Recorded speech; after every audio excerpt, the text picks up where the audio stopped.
Cool. So, tell me, what's our framing today? What is your interest?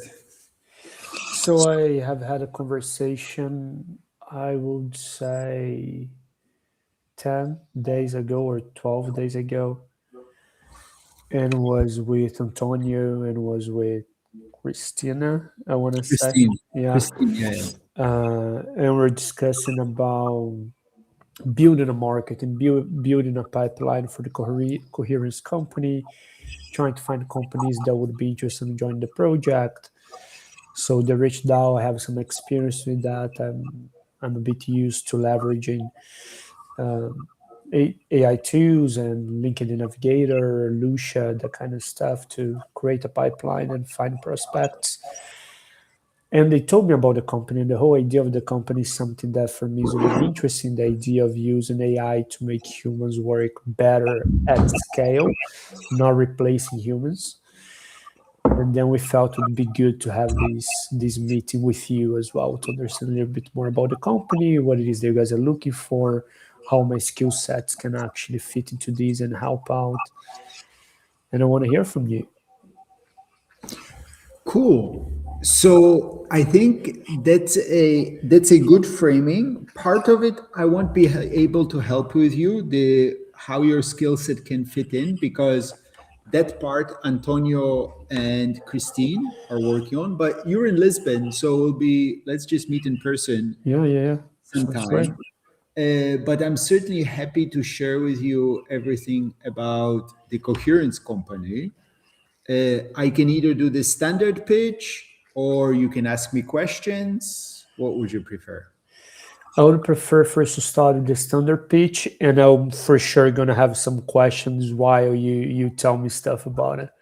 Okay, so standard pitch for whom? For potential partners, for potential customers, I would say for partners. The for standard partners. pitch for a partner. So at the core, like my fundamental the where I start is that there is three legs on which the coherence company stands on. One is exactly like you said, this idea of building AI for collaboration, for sense making, for helping us how we work together.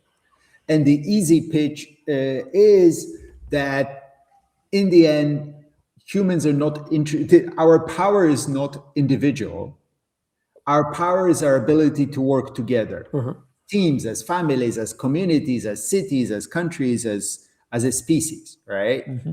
But most of the current AI work is done either will make you work faster or better or will replace you. Uh-huh. So, how do we instead create AI which helps us work better together as Uh-huh. teams, as organizations, as fields? So, this is one core idea. I've been working on this well, I've been thinking about it for 10 years, but it's only become possible in the last year or so.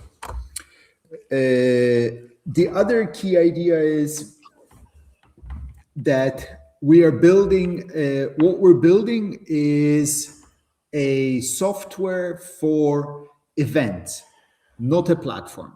Okay. Everybody in tech wants to build a platform.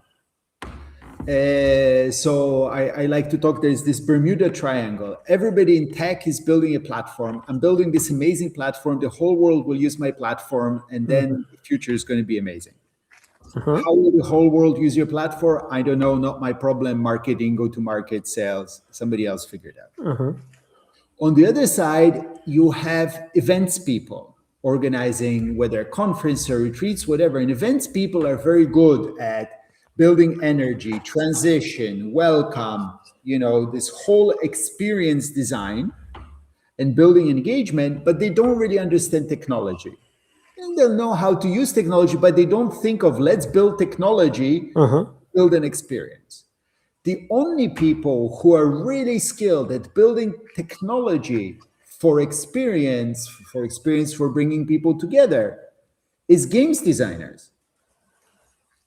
Games for game. Game. Yeah, Let's yeah, build yeah, yeah. games. Experience. There's a beginning and an end. There's a story, there's a journey. It brings Yeah, people together, often in collaboration, all of this. yeah, the But brain games community. are designed to suck you out of the real world. Uh-huh. Yeah, yeah.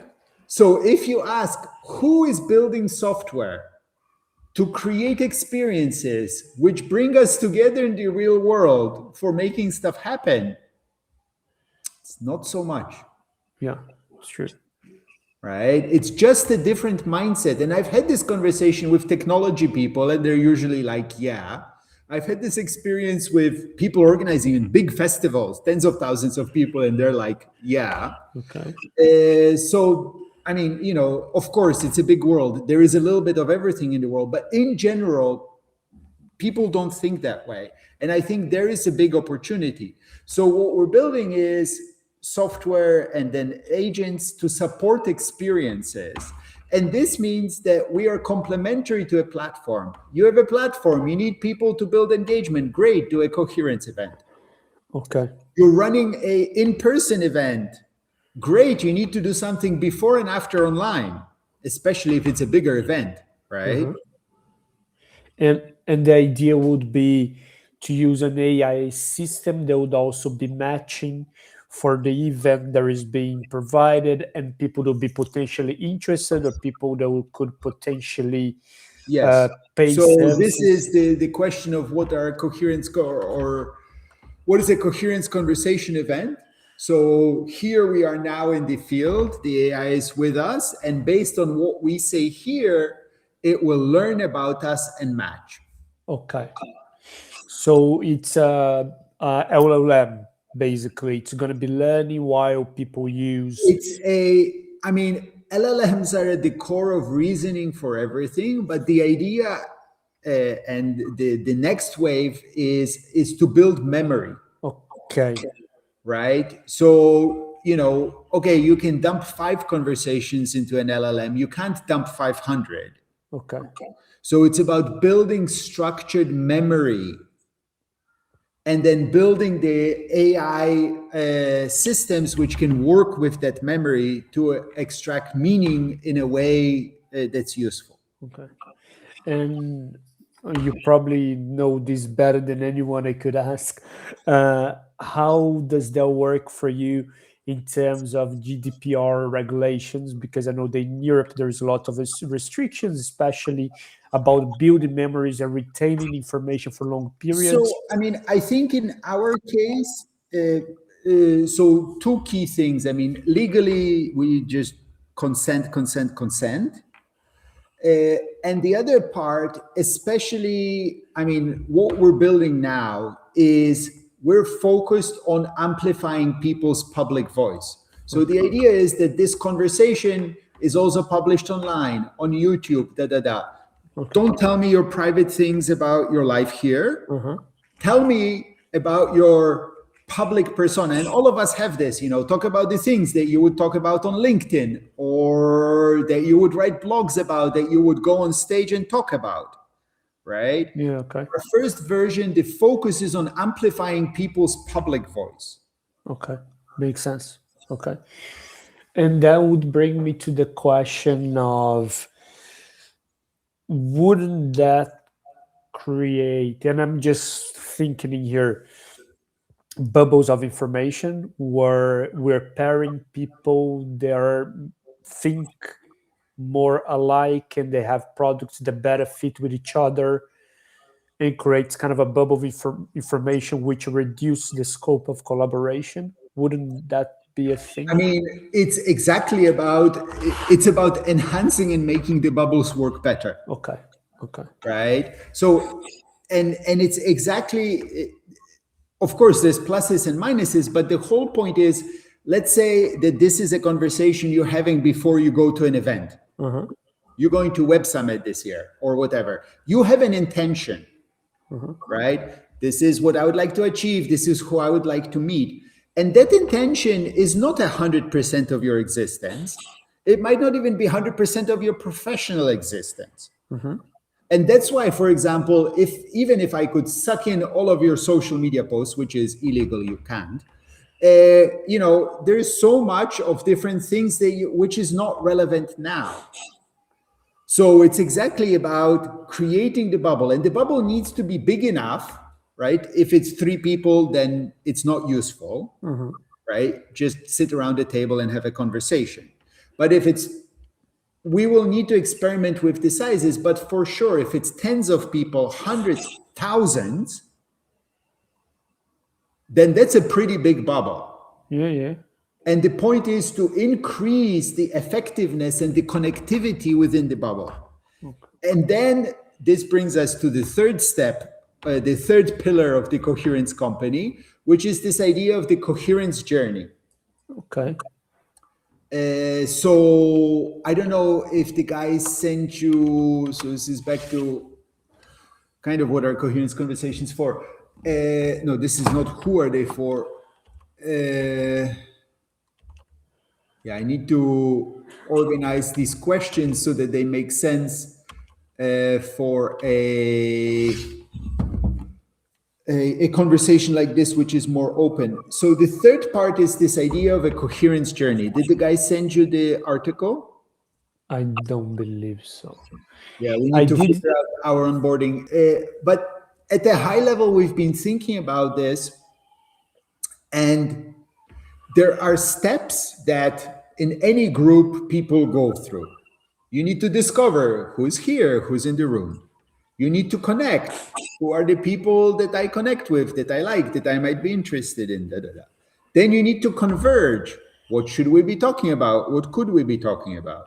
Then you need to see, okay, if we're going to collaborate, what would that look like? What would we do together? And this could be anything, you buying from me buying from you, creating a partnership, doing a startup, right? We have to figure out what we're doing. And then you go to doing. And if you think about it, once you are ready, right? You have a company, you have your first customers, There's a whole world that will help you. Investors, incubators, accelerators. At the very start, discovering, you can have a listing, you can have a LinkedIn. It's not great, but you can connect with a lot of people, you can discover a lot of people. But in between, who is supporting you? What support is there, right? You can go to a conference, you met 20 people, 50 people, 5 people, right? But then how do you go from that to actually making something happen? There isn't scaffolding there. Okay. So this is our goal in the long run, is to build more formats. The coherence conversation is just our first product, our first format. There's many other things, and with different questions, this can function at different steps.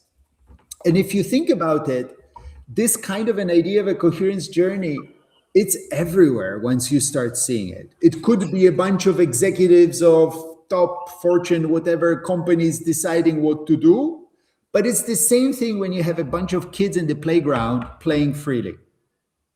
Who's here? What do we want to play? Who wants to play what? Who's going to play with who? We got to figure it out. Yeah. No, I believe that 100%. I was having that thought not too long ago. There was about how, I don't know how you feel and where you stand on this, but how we create these big personas and get ego inflated, because I've been working in corporate for a while, and all these fancy terms that we use. And I'm like, this is not rocket science. This is just human relationships. And it's not very much different from when you go to a party and you meet somebody and you connect a lot. We're trying to make a lot bigger than what it actually is. And is what I told the guys during the first conversation we had. I always believe this. I remember the once I read that the most successful hunters were not the best hunters, but the ones that shared the spoils once they did get something. Because that meant other hunters, once they did get something, remember him and helped him out as well. And that built a less long, successful tribe. So this idea of creating a system where people do that for each other is something that rings into a core belief that I have. So that's why I was also interested. That's why I'm asking so many questions, because it is a core belief, but I'm trying to understand, all right, how does that translate into this, Do you know about the Google research on teams, Project Aristotle? No, never heard. I will send you a link, because this is a very good reference for all of those corporate people who are like businesses stuff. This is research that Google funded. Okay. And it's, Google has more money than God. They spent Yeah. a lot of money on this. Okay. And the conclusion was not what they expected. Okay. So that's why, the research was solid. Okay. The conclusion was not what they wanted. Because they're Google, right? They hire the best people in the world. And their expectation was the best teams are the teams with best people. And it turned out, no. Yeah. The best teams are the ones where people have psychological safety, where you can bring ideas without worrying about being called stupid or da-da-da. Yeah. Good communication, good teamwork. It's the same thing as with hunters, like it was the same in the savannah. It's the same at Google. It's true. I once, when I was building teams, I used to tell people a few things. I used to tell people, one, a team to be good, I don't need anybody that is really good at something that I'm already good at. I need somebody that is good at something that I'm not good.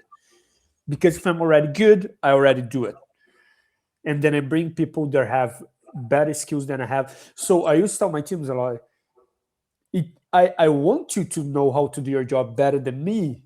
That's course. The whole point. This is the sign a good leader or a great leader is surrounded by people that are smarter than him. Yeah, I believe that. I believe that. 100%. This is the sign of success. If you can attract people that are smarter than you to work with you on your vision. But anyways, I'll send you the thing about teams, because I think it's really useful to have things like this which come from hard corporate. Yeah. Because nobody can argue with them. Like there's no hippie shit here. This is solid research funded by Google. So those are the ideas, and then we have kind of two arms, or the idea is that we will develop two arms. One is the product arm, of which this is one. The big part will be the agent, the AI agent, which guides you through the process of, because it's easy to say like 100 people, everybody's a conversation with some people, herding cats, getting people to have the same time, and all of this is actually a whole part of the work. And then the agent can guide people through different experiences. So that's the product side. The other side is the sales consulting delivery, of where we want to partner with many companies building products in this space and deliver and resell and deliver their products to customers. Because I think it's clear this whole space of getting people to wrap around, how do I use agents in my company? How do I use it for collective intelligence? How do I apply this, right? This is all UFO technology, and we're all still riding horses, not riding horses. So you can't just drop UFOs on people. Yeah.